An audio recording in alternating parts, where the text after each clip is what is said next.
following is a presentation of the Belly Up Sports Media Network.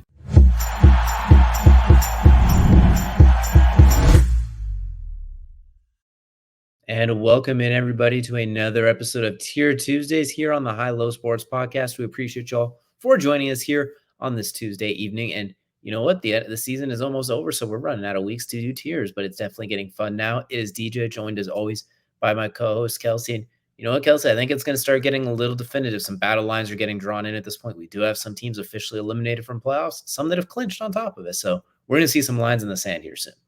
Yeah, finally. I mean, we finally got what it took. It feels like it took far longer than it normally does to get to this point.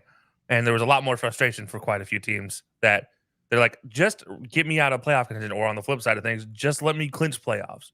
And, we're finally seeing it now. We're getting down in the nitty gritty. There's 5 weeks left of the season, 6 weeks left of the season. 3, I believe, actually. Oh, 3 weeks left. Man, wow. They're already there. Jeez. We've been doing this many of them? I guess, yeah, week 15. Yeah, we got 3 weeks left. Holy cow. All right. Yeah, we're almost there, ladies and gentlemen. Even I can't believe we're almost there. It's a good point that you mentioned, Nukes. We're not seeing any. They just started clinching. No one's running away with the division right now. Like, we're not seeing Tom Brady's AFC East or anything like that nowadays, or anything quite along those lines right now. So it's very interesting. But without any ado, we're going to get into the tiers, and there's going to be some changes here. We're going to start from the bottom to the top. Cancun on 3. These teams are only on here because we did not make a rule saying that we can just start kicking teams off the tier. So Cardinals, Chargers, Commanders, Jets, Panthers, Patriots, they're in draft season, basically. Or in Panthers, they're in is it over yet season. Could be worse. Bears, Broncos, Packers, Raiders. Not very good teams. Probably not going to the playoffs, even if they're technically still kind of in it. But there's some light in the tunnel there. I mean, there's something to take away from this season. Worse, Titans. Your best players are getting older. Will Levis just got hurt as well. He's had some fun moments, but defensively they're regressing. They have some work to do. Giants, the Tommy DeVito thing's been fun, but you basically played yourself out of that Caleb Williams and Drake May sweepstakes that you kind of needed, unless Tommy DeVito's your guy. But good luck with that.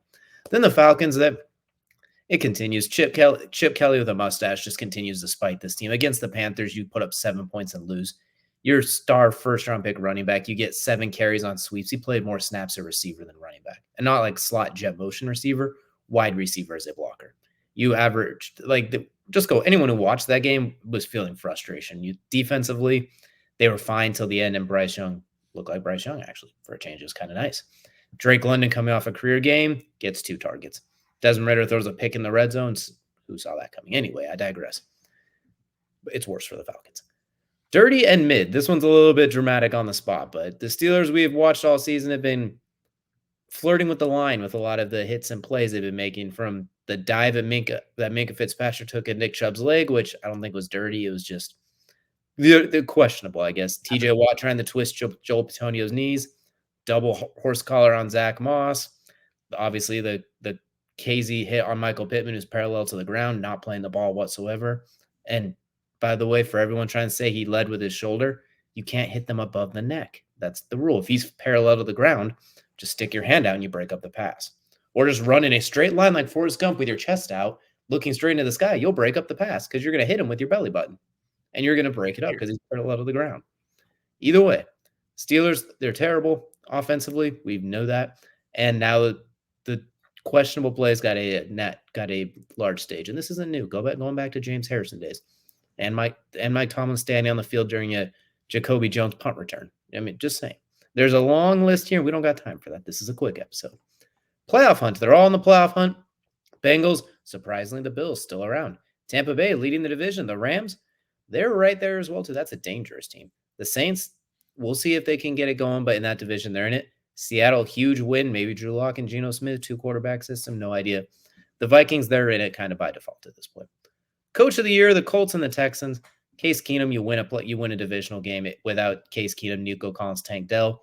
Colts, you lose your 2 best offensive players in the first half and drop 31 on the Steelers defense with a backup quarterback all season. Co-coaches of the year, I don't care about the rest of the season. One of these two is locked it up, if not both of them, realistically, with Dan Campbell being the only other arguable exception. What the F happened here? Your Cowboys, unfortunately, with their worst showing in a couple of years, arguably.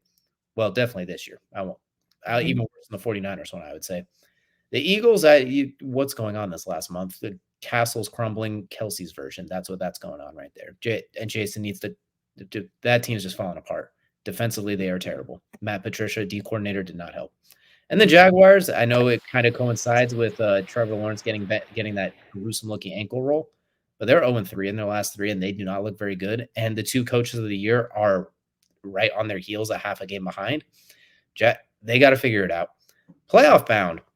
Kansas City, Miami, the Browns pretty much all but clinch at this point too. And the Lions, we know they're going to the playoffs. The question is which seed and how healthy at this point. We know they're all going. It'd take a Browns-esque collapse, honestly, to not make it. So knock on wood, that doesn't happen. But Joe Flacco's there, so they'll find a way. And then good luck, everyone else. The 49ers and the Ravens coincidentally playing this week. And you know what? They just good luck, everyone else. Good luck, everyone else in the AFC with the Ravens and in the NFC with the 49ers. Yeah, that sounds about right. I'd have nothing to say to the Niners and Ravens. Yeah. Playoff bound, I'm concerned the Browns somehow managed to pull a collapse just because I don't trust Kevin Stefanski. The Lions, though, they are terrifying, and nobody wants to deal with them right now. I mean, Jared Goff, 5 touchdowns? Sam Laporta, 3 receiving touchdowns. Jahmyr Gibbs, 2 touchdowns, just shy of another 100-yard night, or maybe right at 100 yards. 2 guys getting over 100 that day, and him and David Montgomery. They might both go for 1,000. You have Tyreek for the Dolphins, potentially putting up 2K. And even on bad games, the Kansas City Chiefs are still better than everybody else. So, they may drop league leading number of passes, but they can do that when they throw 60 a game almost. I mean, not really, but it feels like it some days. And yeah, you drop 9. Okay, so what? I mean, you still caught 41 of them or 51 of them. Like, who cares? But yeah, no. Playoff bound just makes sense at this point in time. So they should be done with the Kadarius Toney experiment at this point too. It is not going well. Hey, maybe just use him in jet sweeps as a decoy, but actually throwing him the ball is not working right now. Reminds me of Tavon Austin, Demir Bird. Actually, a good description. That's a good one. Yeah, those two just like they match up with how Kadarius Toney's career is, minus the obviously super negative beginning to Kadarius Toney's career, where Tavon Austin, Demir Bird never had that. We're like, I won out. No, I mean you're still a rookie kid. Anyways, yeah. Moving into the WTF happened here. I'm gonna start with Cowboys because I'm just gonna rip the Band-Aid off here. They are what I thought they were. A can crusher, an absolute can crusher. Any team with a competitive hope of making the playoffs, that I'm not going to count on the Cowboys to win. I won money on that game because I bet against the Cowboys because I knew what was going to happen. It's stereotypical. And then there was something like 20 different players were dealing with flu symptoms going into this game. Believe that if you will. Maybe they played like it. They also played like they were going to sleep. And they also played like the Cowboys of the early 2000s. If you've ever watched any of those Cowboys teams, I don't recommend ever going and watching those teams. So yeah, this Cowboys team just didn't look good top to bottom. I mean, yeah, that's all. I mean, that's all there is to it. Not healthy. That doesn't play. That plays a factor. But that offensive line that is relatively healthy looked awful. They were just atrocious. So top to bottom, Dak didn't.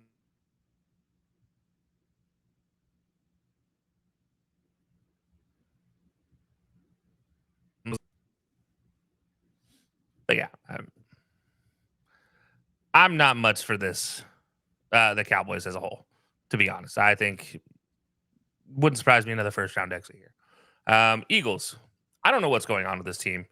You have all the talent in the world offensively, and you still manage to screw it up. You have a Kelsey and a Swift on your team, and you still manage to screw it up. You have one of the best defenses, and you do the ultimate thing that you could do to screw it up, which is bring in Matt Patricia. Just don't do that.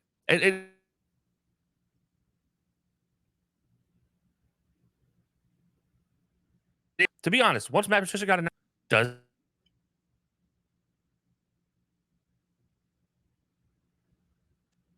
I don't even know how much of that you heard. But the point is, there we go. All right. Now we're back. All right. The point is that Darius Slay, Matt Patricia, that's a terrible combination. That is oil and vinegar, oil and water. And it's just don't do it. So I don't know how much Darius Slay is actually having injuries. I mean, obviously he did, but yeah, I mean, it's a great time to have an injury when Matt Patricia is calling the plays. So, Jaguars, you got to figure something out. Even when Trevor Lawrence wasn't injured before the ankle roll, Calvin Ridley didn't look good for the most part for stretches there. So that's troublesome. I mean, outside of Travis Etienne, your offense does sputter at times. I mean, pretty much Etienne is the great hope, and your defense plays really well, but they can only do so much for you before like they're tired. Josh Allen, the pass rusher, is fantastic. Still doesn't change. Devin Lloyd is still a really good linebacker, a young guy, but at times they tend to get God on the run, and that's the big issue for the Jaguars. It also happens when you're out there for 70% of a game. I mean, because your offense can't do anything but go 3 and out, 4 and out, 5 and out. Like it just doesn't help you. So, yeah, they need to figure. All three of these teams need to figure it out in their own right. I think the best chance to figure any of them out is the Eagles. I think they have the best opportunity there. And when I say best opportunity, I mean they have the best coaching and best players there to figure it out. Nothing against McCarthy, but I've never liked Mike McCarthy as a leader. I mean, he's just as an offensive coordinator, fine. But as a leader, I don't trust him. And the Jaguars, nothing against Doug Peterson, but you can only do so much when your young players are just going through a bad time, and that's just what it is. Coach of the year, absolutely give it to either one of these two guys. Shane Steichen has been fantastic, and then you have D'Amico Ryans, who I said was a dark horse for coach of the year, kind of just in jest earlier in the season. He looks fantastic. I mean, this team is running on all cylinders. This defense, which still has holes in it because there's still injuries happening to this team, just defensively. I'm not even talking about the offensive injuries, just the defensive injuries, and yet they're still a really good defense. And then you go and you just, hey, by the way, I'm going to lose CJ Stroud. I'm going to lose Tank Dell. I'm going to roll with Noah Brown, who, by the way, the Cowboys should have never gotten rid of. And here we are.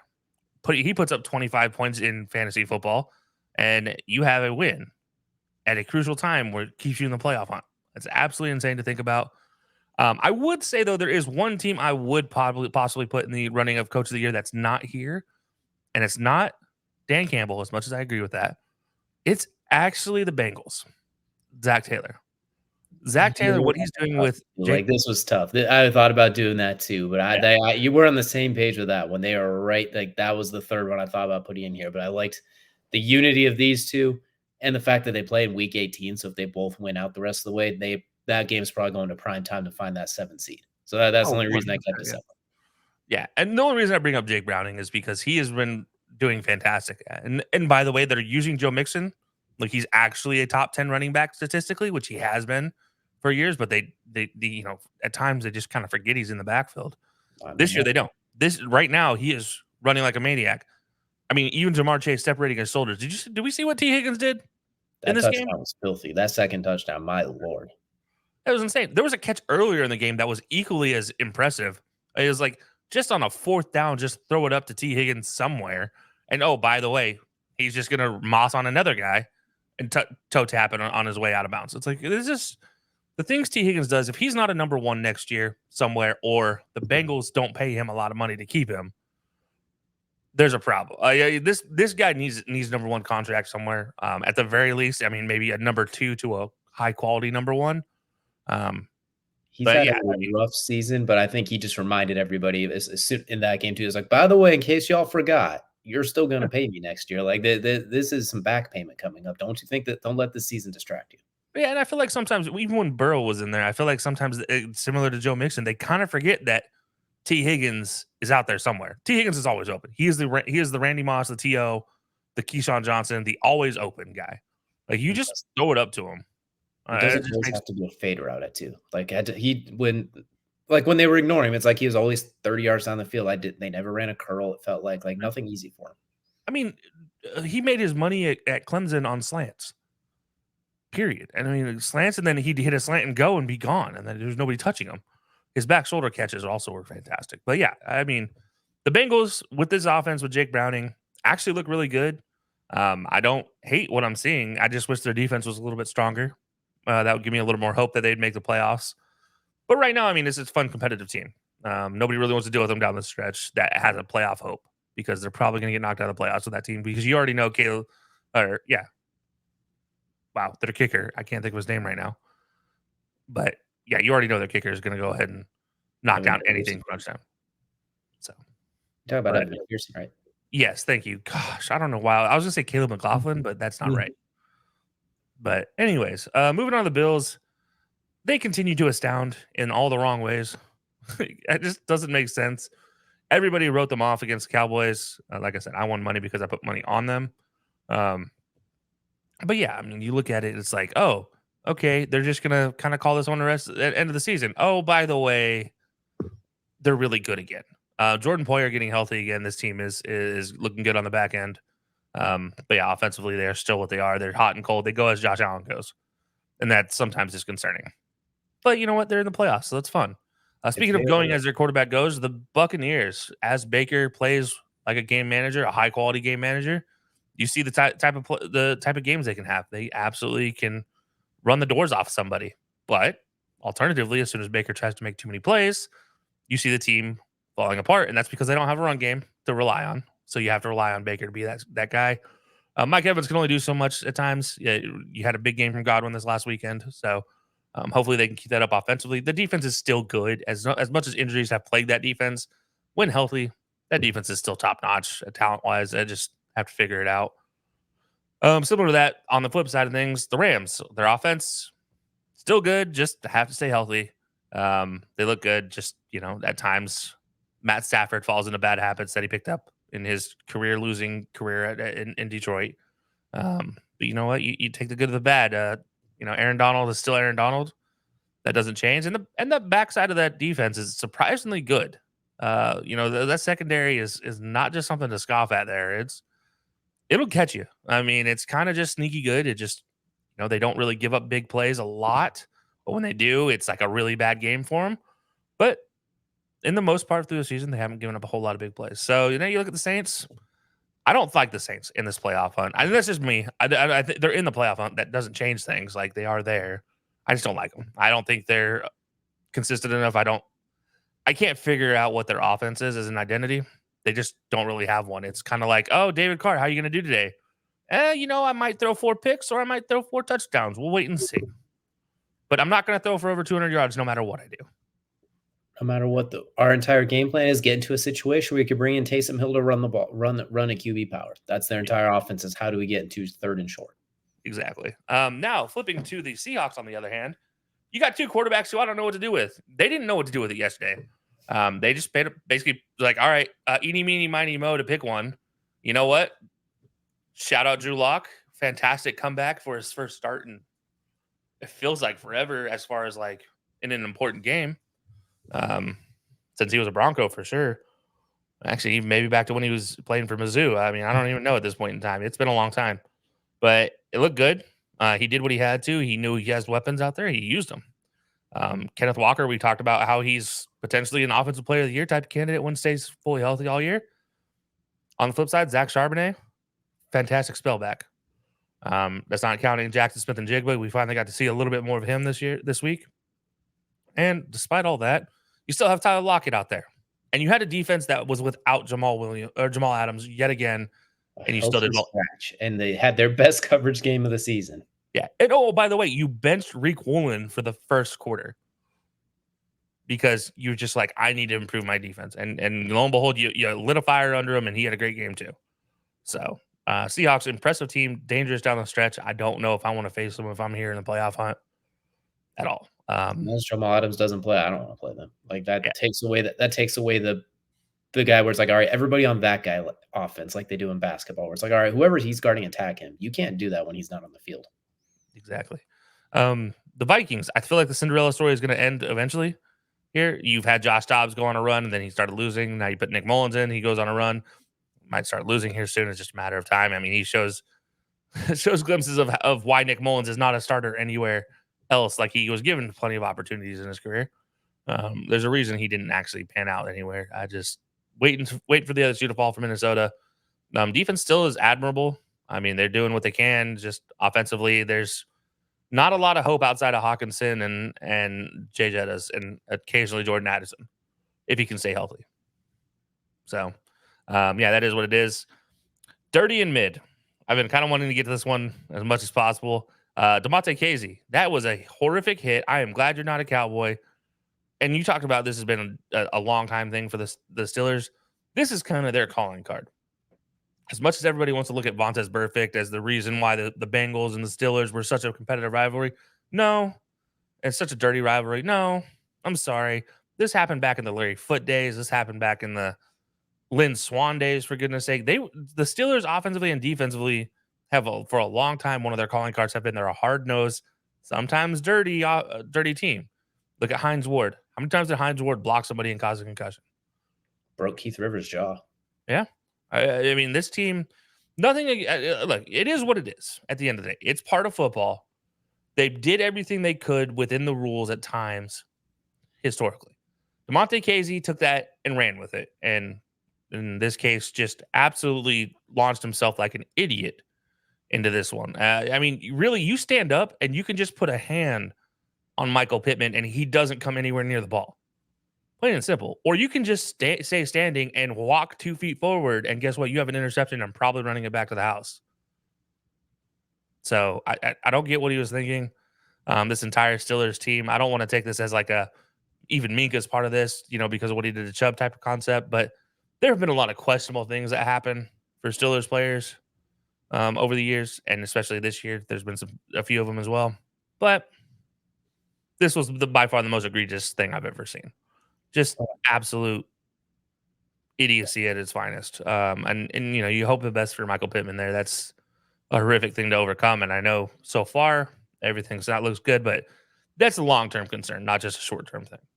I will add on to that as well, too, for all of the people that have been crying as well, too. Like, it's a fair no. And yes, Gardner Minshew is at fault there. He should get fined for that. Oh, ball. Throwing that ball, that's like a terrible ball. He should get fined for that one as well, too. Like, no arguments here. That was a terrible pass. But the dude's parallel to the ground and you duck and lower your head. Like, that's two things can be true, everybody. Like, we can quit playing the, that game. Clearly illegal hit, ejected rightfully. 5th occasion now he's been flagged or something like that on the season. So that's where that checks in. And then B, Gardner Minshew, terrible pass. What are you doing? You got your best player almost broken in half because you threw that lollipop out there. Like, just two things are the best. Quarterbacks need to be held accountable too. And Gardner Minshew's been doing that all season. Yeah, I mean he's thrown a lot of hospital balls in his career, and it's because it's part of that run and gun system he played in college. It's part of that mentality. It's I can throw it in any gap and I'm going to do so no matter what it means. Because if it touches my receiver's hands, they got to catch it. That's kind of the concept. Unfortunately, that does leave your receivers out to dry. So we'll talk about more of this tomorrow on the episode. But yeah, this is ridiculous. I asked for DeMonte Casey to be put in his own category for jail. We decided not to go that route, but I mean, realistically, he's definitely in Roger Goodell jail. So, anyways, moving to could be worse. The Bears. Yeah, they're the Bears. I mean, you got the number 1 pick still. Yeah, exactly. It's just they're the Bears at the end of the day, so it is what it is. The Broncos, I never know what they're going to do every week. Courtland Sutton, again, I will continue to say it. Courtland Sutton is still the most underrated receiver in the league. Continues to just take advantage of any corner at the end of the day, and I wish Russell would use him like he should. Jerry Jeudy, when he gets the ball in his hand, is able to attack a defense. Looks fantastic. Doesn't get that opportunity. Javonte Williams doesn't really get any blocking when he runs the ball. So that's always disappointing. Plus, they have a stable of backup running backs now that like Denver always rolls out, it seems like. So it is what it is. The Packers. Yeah. You got a cool young offense. Should be good for probably the next decade after 2 years from now. As long as you can figure out somebody to play running back and people to block for him. That's your biggest issue right now. Yeah. Oh, by the way, I want to go back to the Bears real fast because the Packers got me thinking about it. Robert Tonyan, catch the ball. I'm sorry. Did he throw it too perfectly? Would you like it to be a little uglier, I guess, in the middle of that rainstorm? Was it too pretty? My bad. Like, geez, he's done more damage to the Bears as a Bear than he ever did as a Packer. It's amazing. Yeah, sorry. That was I needed to get that off my chest. And then the Raiders. Zamir White. Holy crap, Zamir White. Why haven't you got him involved at all during the season? Oh, wait, that's right. Because you couldn't run the ball, so you thought, I'll just keep feeding Josh Jacobs nonetheless. And that didn't work either. And you also had Josh McDaniels as your head coach for a little while there, so that also harms things. But yeah, Zamir White filling in admirably for Josh Jacobs. It's amazing what you can do when you run the ball and then come off of the run to pass. That team looked fantastic from top to bottom. one of the best offensive games I've ever seen. Second best this season, probably. Maybe third best. Somewhere around there. But impressive offensively nonetheless. Just wish they could do that for the long term. That's why they're in could be worse. You had one great offensive performance, and then you did nothing else the rest of the season. Disappointing. But maybe they got it figured out for next year. We'll see. Arthur Smith, your first-round draft picks had a combined 25 total touches. Tyler Algier carried the ball 26 times. What's wrong with this picture? And by first-round draft picks, I'm talking Drake London, Kyle Pitts, and Bijan Robinson. Jonnu Smith had more yards on one play than all three of those guys had combined. Yeah. Absolutely disrespectful. So, yeah, Arthur Smith figured it out. The Giants, Tommy DeVito evidently stormed into the media office, said, "Stop doing all this Italian stuff. I want to just play the game." And then he goes out and gives you a bum of a game. You do this every single time, and you have your agent on the sideline like that. Like, you brought this on yourself. Oh, 100%. It was more of a joke. I think it was a joke post anyways, but it's still like, it kind of sums up how the Giants season has gone. Titans, well, it was a fun run for the 3 games you gave me, and now you're back to where I expected you to be. And then the Cancun on 3, I have no comment for any one of these guys. I just can't wait for it to be over. Unfortunately, I don't expect many of these coaches to still be around. I'm glad Brandon Staley got fired. He probably should have got fired last season after that playoff fiasco, maybe the season before as well. But you know what? Here he is. I'm glad he's no longer the head coach of the Chargers. We'll see what happens with them going forward, but it could be exciting. Washington, unfortunately, Ron Rivera probably has to go. Panthers, you had 37 people in the stands on your friends and family day. That's not good. I know it was a downpour, but still not good. Nothing to say about the Cardinals. Kyler Murray looks like he's actually trying to win games this year, which is an impressive feat. Unfortunately, it came in the year where your team is trying to tank, and you just don't care about it, and you would rather win a game instead of go play Call of Duty for once. That's kind of disappointing. And the Patriots, Bailey Zappi still looks good. I will continue to say it. He got Hunter Henry involved. Fortunately, Hunter Henry then got injured, and then there went the Hunter Henry experience. But yeah, so we'll see. Patriots maybe next year figure it out. But at this point in time, it's suck for whatever you think is the best quarterback in the draft, and hopefully it works out for you. So yeah, that's all I got. I will say the Eagles are kind of missing Jonathan Gannon after all these days as well too. Maybe he wasn't so bad after all. Like, he was not without fault, but you know what? They could kind of use him right about now. But I digress. Matt Patricia. And I will also repeat what I said on Twitter.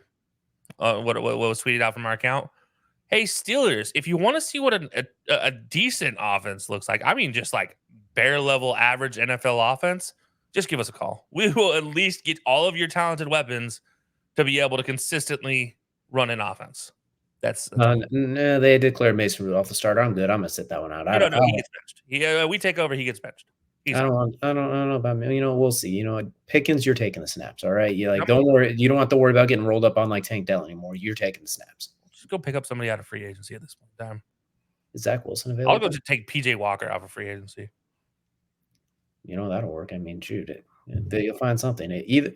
Maybe they go for Justin Fields in the offseason. Who knows? Either way, that's their problem to figure out, not ours right now, unless they want to start paying us for it. But this is what we got for Tier Tuesdays, everyone. Let us know what we got right, what we got down, and what you changed down in the comment section below. And be sure to check out our live show on Wednesday at 8 p.m. Eastern Time. Until next time, we will see you all again later.